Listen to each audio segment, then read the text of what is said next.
Hello, lovely students. I contemplate you people are funky fresh. It's me, Mr. Kalim, the Managing Director of Chilton English Language and Tuition Academy. Today, I'm going to exhibit you something that is really indispensable for learners, as it is preferred. The topic which I'm going to prefer you, that is class, dependent class. So let's get started. Before we begin, we need to prefer class. Now, what is clause? Now, there are definitions written, a group of words which are subject and predicate, sometimes gives complete and clear meaning, sometimes does not give complete and clear meaning. How? Now, I play cricket, seldom it gives complete meaning. Now, it is totally conspicuous. If we move to their sentence which does not give complete and clear meaning, as if I play cricket. Now, we need second sentence to get it uttered. Now, disparison between clause and sentence. Clause, it gives sometimes complete and clear meaning, sometimes it does not give complete and clear meaning. If we move to sentence, it always gives complete and clear meaning. So let's segregate it.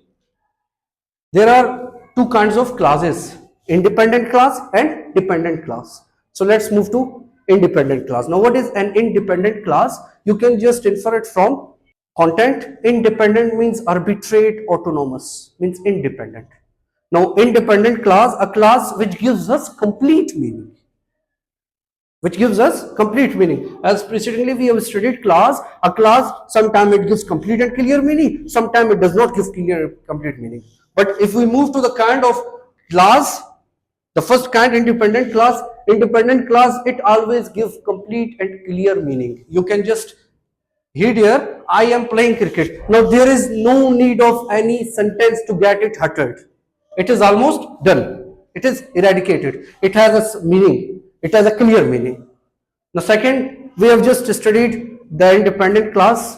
Our target is to study dependent clause along with kinds, along with functions.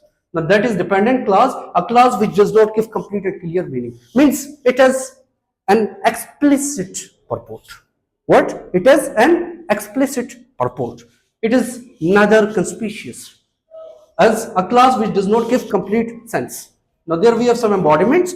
If I play cricket, Now, we need second sentence to get it uttered because we are breaking some conditions. If there is condition, there is need of second sentence to get it completed. If I am, if she is a doctor, as like, I will go to bazaar, but several minds, several perspectives. We don't know about the exact sentence. Now, as I said, you dependent clause along with functions, along with kinds. There are 11 kinds of dependent clause.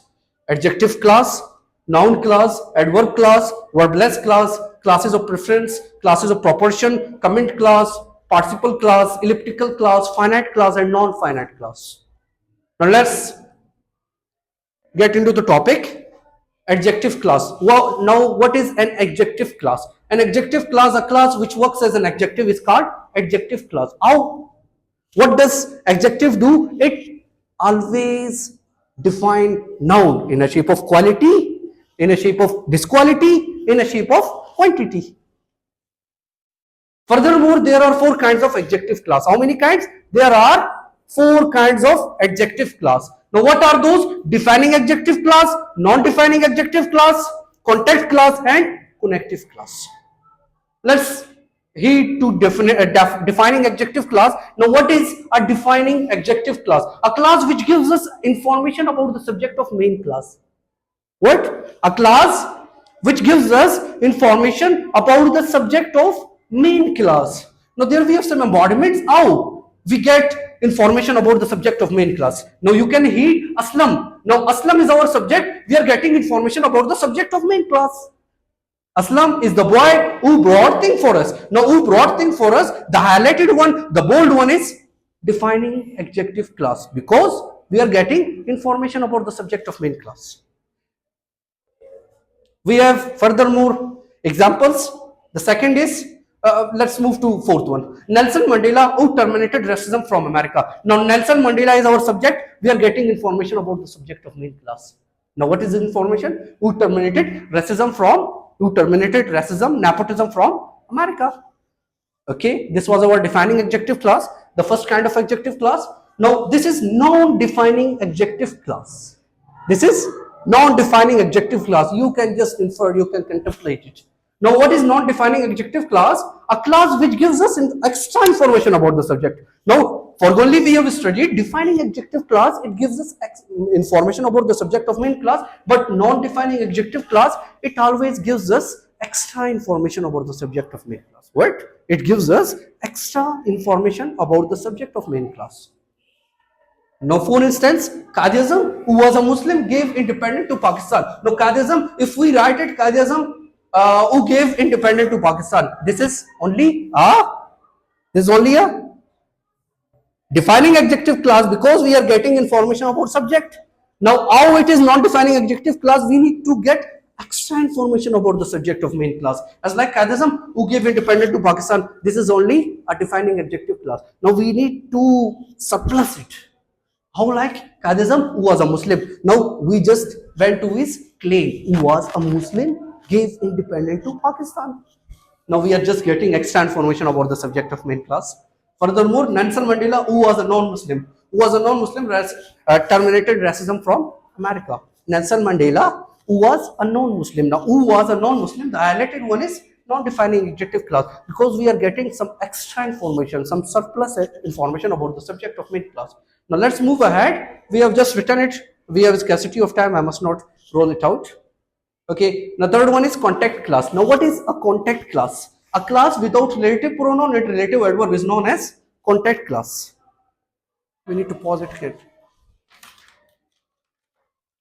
Now what did I tell you? Contact clause, a clause without relative pronoun and relative adverb is known as contact clause. Now we neither use relative pronoun nor relative adverb. Now we need to know about relative pronouns and relative adverbs. Then we need to prescribe all while associating a statement. Now what are relative pronouns? Now your relative pronoun can be, your relative pronoun is, I'll just exhibit you the embodiments. Now what are relative pronoun? Who, which, who, whose, whom, that.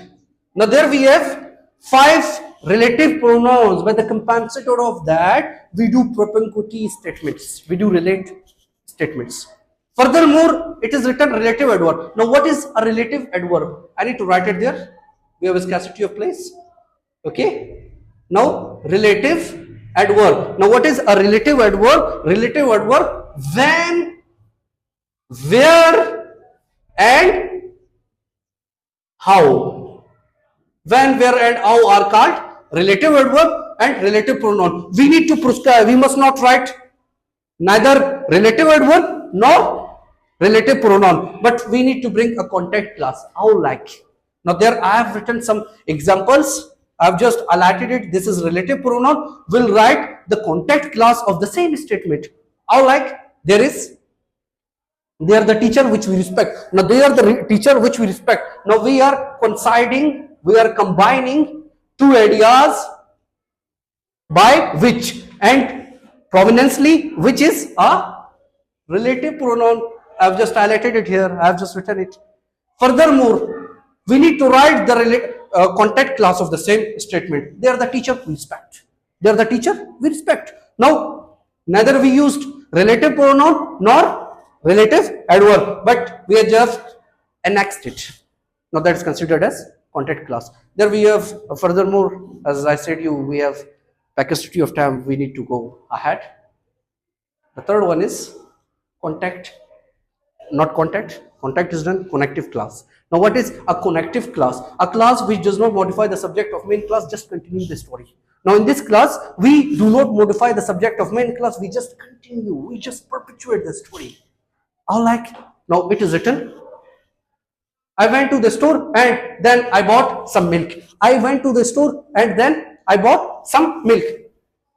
We have just perpetuated the story. We did not explain the subject. Now main clause, here our main clause is I went to the story. This is our main clause. This is our main clause. The connective clause is and then I bought some milk, and then I bought some milk.